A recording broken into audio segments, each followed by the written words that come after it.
to a presentation. There's content, that's the message, and delivery, that's presenting the message. On the delivery side, there's verbal and nonverbal. So, it's all good. All right. Many people have a fear of someone in a walker or, heaven forbid, a wheelchair. They tend to shun these people. While walking in the mall with a blind girlfriend, Christy heard and saw the mother of a small child say gruffly, "Get over here, move," and grab the child as if her girlfriend was a leopard. What message is that mother sending her child? These are examples of visible illnesses. Someone who is blind, deaf, or is hard of hearing, someone with PTSD, spinal bifida, did I say that right? Yeah. Bifida? Okay. Or muscular dystrophy, is a different kind of illness, an invisible illness. Christy is an expert in one field of invisible illnesses called Meniere's disease.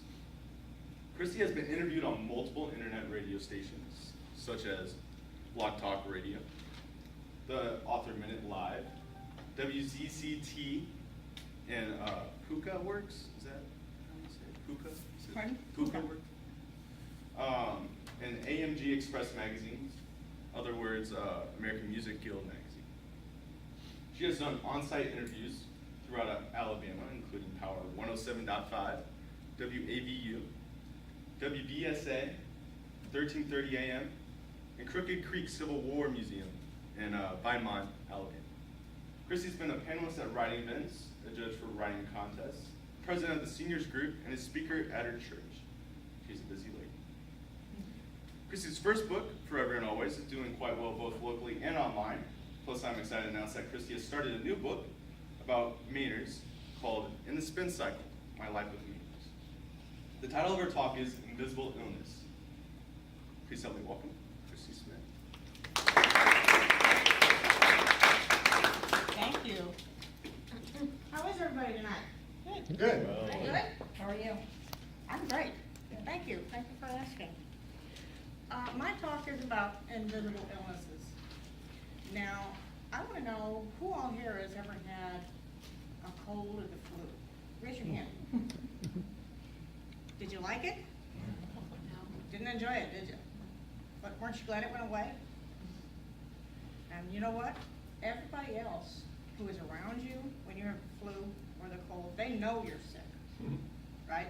Because you might be in a foul mood or sneezing all over them or something like that, you know. And they don't like it because you're not feeling well, but they can't help it. They can't fix it. And fixing it is kind of like a guy thing, you know. Ask Jerry, you know. He tries to fix everything that's wrong with me or for me or whatever. And there's a lot of things he can't fix because I have an invisible illness called Meniere's. Now, Meniere's is not the only invisible illness. There is muscular dystrophy, muscular sclerosis, if I said that right, fibromyalgia. Those are the top three that I know besides my Meniere's. But I wanted to tell you a little bit about my life with Meniere's and everything that's going on and what I pray will go on later. I've learned a lot. Learned from my parents that I never really did crawl correctly. I drugged my left leg and pulled myself along. Never did. And the doctors came to tell my mom and dad they didn't know that I'd ever walk. But they didn't tell me until I was 60. I didn't know. You know, what do I, you know, I mean, this crazy stuff. But as a kid, I'd go to school. You know how when you go out in the playgrounds, not necessarily at school, but close to school, you're going around, and the only way I can think of to describe this machine is you go around in a circle for 5 minutes and then puke. You know what I'm talking about? I don't know what it is except for maybe a merry-go-round, but it's an archaic type of merry-go-round. But that's the way I feel inside. I'd say 90% of the time. You know, but I've learned to control it. That's why I asked you if the chairs had wheels. I don't want a chair with wheels, because it will make me sick. Let me get your for Too late. Okay, No, let me know. no, I'm fine. But there are a lot of things I can do. Actually, when I was 17, you will not believe it, but I actually went on the Admiral and jitterbugged. Now, that's not my generation, that's my mom's generation. But I love those dances. I love the swing, I love everything about that generation. So I got out there with an old boyfriend, and he taught me how to jitterbug, and we tore a rug like you wouldn't believe. It was so much fun. We had people clapping on us eyes, you know. It was really cool. But I didn't know what was going on. I could actually do something. I didn't trip and fall on my face. Usually if I trip or fall, it's to the right. So I'm thinking, okay, don't do it to the right. Do it to the left. You know, be unusual. You know, why do the same thing twice? But as you go in school, you know, you play dodgeball. And I don't know anybody else, but I was always the last one picked for dodgeball. And what is it, Red Rover? They never let me come over. But in high school, we had this thing, it was called gymnastics in PE. I hated that so bad, so badly. They put a 2x4 on the floor. It was supposed to be a balance beam, but they put it on the floor.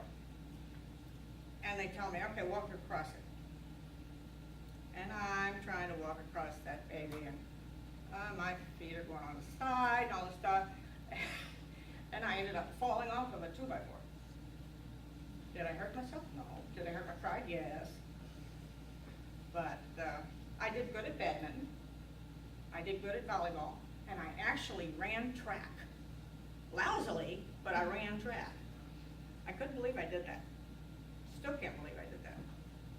But as I got older, I didn't really have, when I was younger, I didn't really have symptoms, quote, symptoms of Meniere's, as I know them today.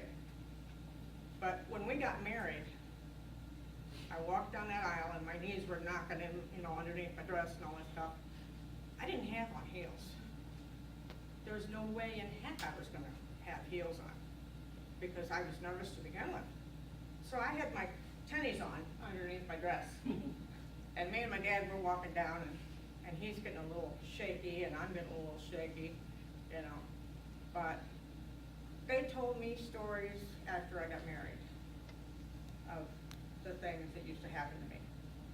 One of which, my dad at 87 now tells me, this was 2 years ago, my dad told me, you know, I got so pissed every time I would take you out to ride your bicycle.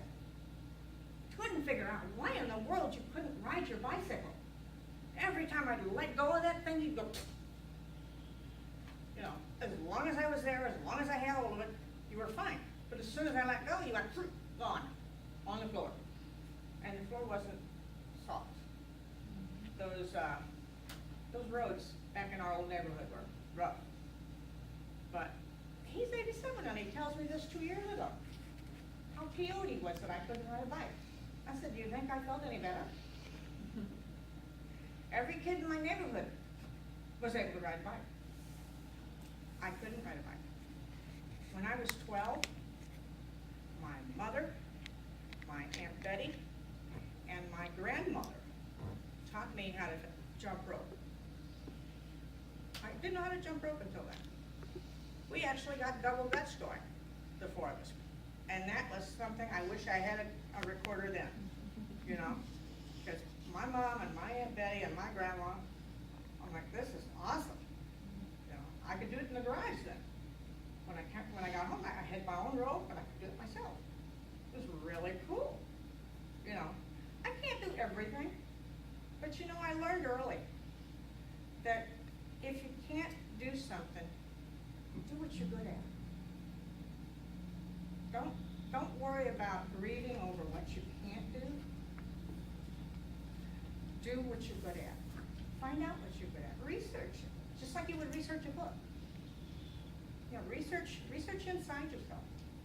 Your spirituality, your mentality, the way you're brought up. You know, research your entire self. Because you'll find things in there that you didn't know was there. I did. I sure did. I found a lot. And I'm not nearly as upset that I can't do A through Z anymore. I can do double A through double Z. So there. But, well, that's really enough about me and my Menieres. Like I said, there are things I can do, things I can't do, but, you know, you have to judge what you want to do now or what you want to do later. You know, what are you going to do in the whole day? But I have a little presentation that I'd like some help with. I need a volunteer. Who's going to help? Oh, good, a victim. Oh, no, not a victim. You're a volunteer. I'm sorry, that was a Freudian slip. Oops. Still want to work? Yes. Okay. All right. Now, you're going to have to come up here with me. 3, 4, 5, 6, 7, 8, 9, 10. I got 12. It's good. I counted good. Okay, now you get 12 spoons. Okay. Okay? And I'm going to let you play with them. And put them all in order. Because I messed them all up. You're okay. But, You want them all straight? no. Oh, okay. Just kind of fan on them. Okay. Okay? And now, Okay. I want you to tell me, one at a time, your day from right before you wake up until right before you go to bed. Any day or like No, a normal? Just pick a day. Okay. One day, Okay. okay? And for each thing you do, you're gonna use this spoon. Okay. Okay? But it depends on what you're doing, Okay. how many spoons you'll use, Okay. okay? Mhm. So you, right before you wake up, what happens? Right before I wake up, usually I wake up, I fall asleep to music. Mhm. So I fall asleep, his name is Jim Brickman, Mhm. and so I fall asleep to his music. It's like kind of like a meditation for me. And so I kind of wake up to meditation. So in the morning, I meditate, just like listening to music and just You don't laying wake in up bed. in the middle then, huh? No, I don't. Okay. So, yeah, I wake up to meditation, so is that something? First you wake up. Mm-hmm. Waking up costs a spoon, Oh, okay. okay? All right. And then what do you do after you wake up? After I wake up, I get up and I wash my face and I brush my teeth Okay? and I put on essential oils. They Okay. really help me with my mood and stuff. Right, right. And then I go and have breakfast. Excellent. What, no, you're too far. Oh. You get up and you brush your teeth and do the whole facial thing and all those 9 yards in the bathroom. Okay, that's gonna cost you 2 spoons. Okay, All right? yeah. Now, where are we from there? We have breakfast. Okay, Yeah. breakfast? What do you do for breakfast? I make usually eggs, toast, and what else do I have? Avocado, Okay? sometimes bacon. And you're actually making Yeah. something. That's good. That's very good. That's sound too. Thank you, that's one. Thanks. Okay, now after breakfast. After Are you breakfast- dressed yet? Oh, I don't know. I didn't No, I'm serious. I don't remember her saying I got dressed. No, I think usually I make breakfast in my pajamas, and then I get dressed afterwards. Okay, dress costs a spoon. Okay. And then usually I work out in the mornings. I lift weights, so usually I Okay. work out. All right. Stay in shape. Now, every day, a healthy person gets 12 spoons. And somebody with an invisible illness gets 12 spoons. Okay? But the difference is, if you are healthy, you can go through all 12 spoons and you're fine. Okay? A person that has an invisible illness has to be careful how they count their spoons, how they spend their spoons. Can you say spend spoons twice? Okay, where are we? We were eating breakfast. Okay, what about after breakfast? Work out. Work out? Yeah. Okay. Yeah. Are you at work yet or not? No. Okay, working out is gonna cost you 3 spoons. More? Why? Because that's a lot of energy that you're expending. Yeah, that's what I was thinking. It's all about I know expending what's wrong energy. with this. Okay, and then, after that, yeah, usually, right now I'm doing sales, so I do a lot of my work at night. Okay? Just cause it's actually LA time, it's kinda complicated, but, so that's my life right now, is I do stuff on the phones at night, so during the day I do all my activities and get everything done. That's good.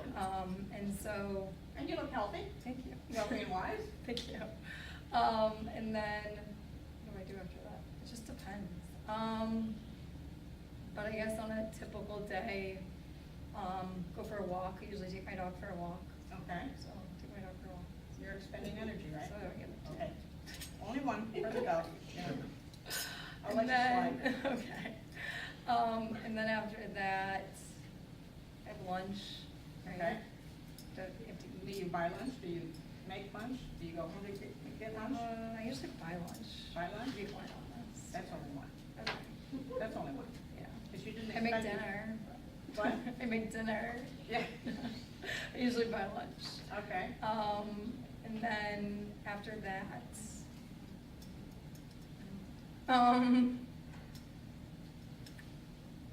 let's just say after that, it's nighttime, so let's just say I'm working, so I'm on the Okay. phones probably for like 5-6 hours a day. Okay. So I'm on the phones Wow, at night. that's a lot. Mm. Mm. That's a lot. Yeah, it's a lot. You must really like to talk. I like helping people. No. So you, I'm trying to think here. So you're at work at home, right? Mhm. Okay. Yeah, so it doesn't take a lot of energy. It takes a lot of mental energy, Mhm. not a lot of physical energy. Well, it's not all just about physical. Right, exactly. Yeah, you have to think. You have to think about it, And yeah, you have to think in order to figure out what you're gonna do. yeah. So, Okay. So you're at home. Have you had dinner yet? no, I usually work for a little bit, and then Okay. I take a break and have dinner, make myself dinner, and then go back to work. Okay. Well, that's good. That's good. Well, I'll be kind to you That's interesting. and tell you, at the end of the day, a healthy person usually has 2 to 3 spoons left. Okay? The energy that it takes to do what we normally do, as a healthy person, she doesn't have any qualms about it. She doesn't even think about it. She just gets up and she does it. Okay? If you have an invisible illness, you have to think, you have to plan your entire day, from the time you wake up to the time you go to bed. You have to think, okay, but, oh, Do you want me to have a seat? no, you're fine. Oh, okay. I didn't want to. No, you're fine. You can go. Okay. Yeah. You have to figure out how you're gonna do A through B through C before you do it. And then decide if you've got enough energy to do it the way you normally do it. And if you do, that's cool.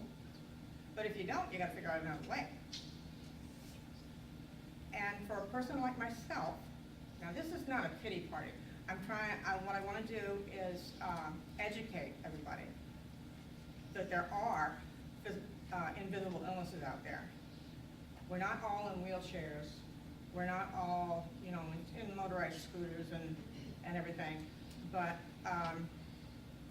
people with invisible illnesses are truly sick. You just can't see it. And that's the big problem with an invisible illness. That a person that's talking to you, that you're interjecting with, they don't know, because it doesn't show on your body or on your face. Unless you choose to let it show. And it's just really important, I believe, that we know about invisible illnesses so that we can not be maybe as judgmental. I don't like that word myself, but I think maybe here it might be a good word. Or standoffish towards somebody just because they're not doing what we think they should be doing. We're not in their heads, how do we know? I've had people ask me that, why aren't you doing this? Well, I have to think about about what I'm gonna do and how to do it. Because I used up all 12 spoons before lunch, I'm sorry. And you can't borrow from tomorrow. And that's a quote for me.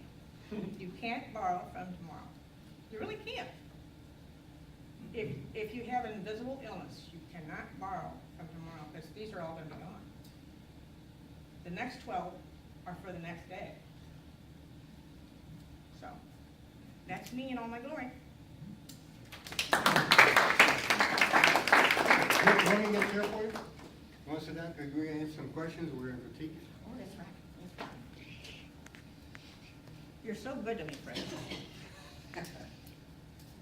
Thank you for. Okay, now remember, we have two parts of the presentation, content and delivery. Let's have some comments. First things you like. I like what you guys were going about, but. Yeah, I like how she opened with a question, basically, which I thought that was good, and I liked your exercise that you did. I liked all your delivery, basically. You seemed very comfortable, you know, talking in front of Were everybody. you nervous? No, You didn't seem nervous whatsoever. nervous that I'd forget that in my life, yeah. And you kept my attention. The one thing I wanted to hear though, what is, and maybe you said and I missed it, what is the disease? Right. I was thinking the same. Yeah. We were, I had never heard of it before.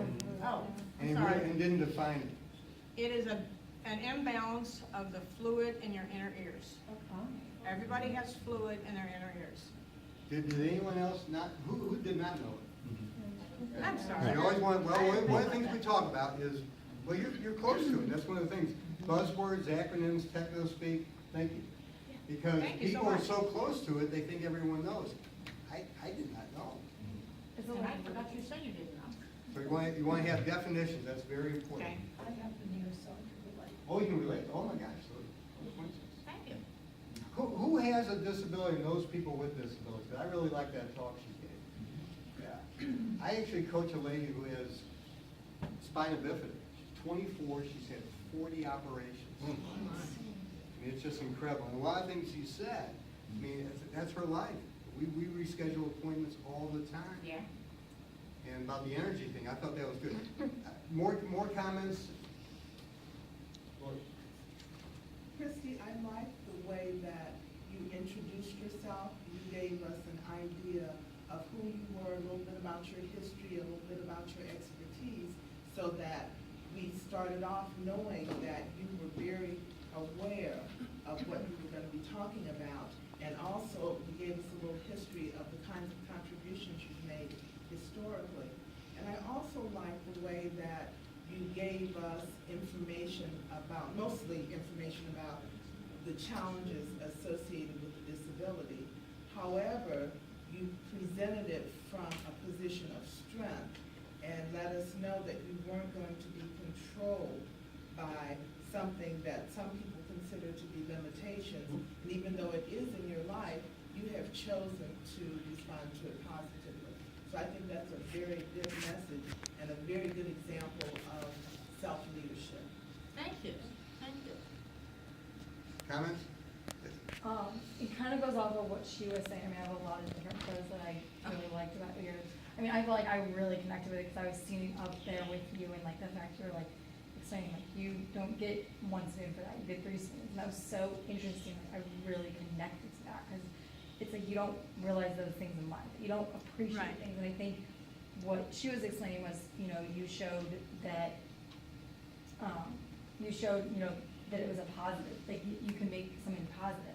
So I think for you is that you can show people there's hope. Just because you have this doesn't mean that it stops you, you know, from doing other things and being able, I love how you explain it. I feel like, you know, maybe I can't do A through C, but I can do all these that were here. So I thought that was really incredible that you could give people that outlook, because it's not just, I don't think it's about just giving the speech, it's also about showing someone like, where can you go from that information? Yeah. And so I really thought that you really showed us that. So I Well, thought thank that was you very really much, I nice. appreciate it. Personal stories. Pam, now you must prescribe, or you work on medication sometimes for people who have invisible disabilities. It's a real problem because people don't see. The lady I coach who has spina bifida, if you saw her, you wouldn't know anything. And she has a handicap placard. And one of the challenges, she'll pull into a parking spot, marked handicap. People will flip her off. They'll block her off and curse her out. And there are a lot of people with disabilities like that. One of her goals and challenges is to have an invisible disability placard that you have to get a doctor's notice for it. It's gonna have to be renewable, but one where people can look and say, oh yeah, that's okay. Because we don't see all these things. And it's really important that people are aware of it. Otherwise, I mean, she just says it's terrible. And people have to get those spots that are closer to the stores because of a lot of things. Yes. Yeah, when Chris started talking about this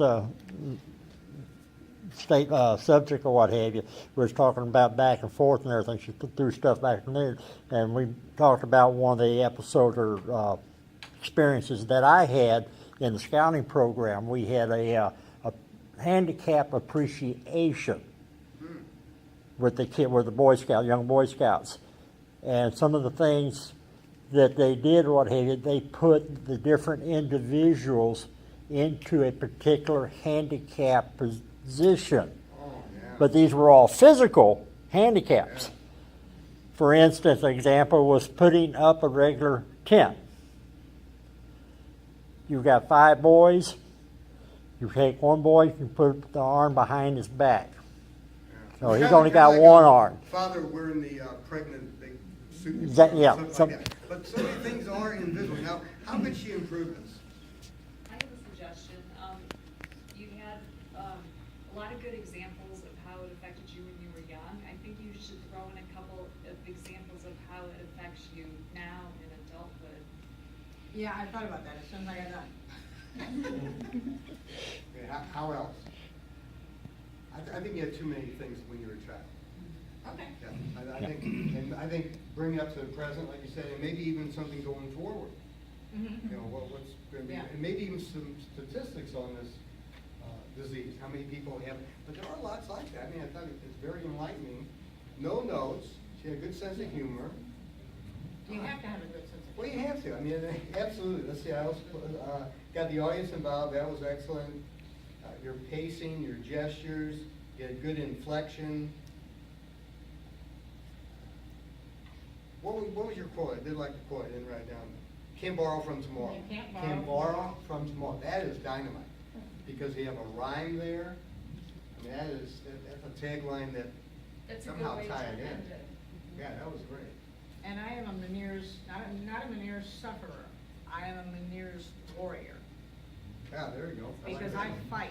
Yeah, and all you can do is go every forward. day. Some people, you know, they have a pity party and, I don't wanna have a pity oh party. no, I'm with you. I mean, the lady I work with who has spina bifida, we said that she arrived at the party late, didn't bring her own wine and left early. That's the way you have to live your life. So, Yeah. thank you very much.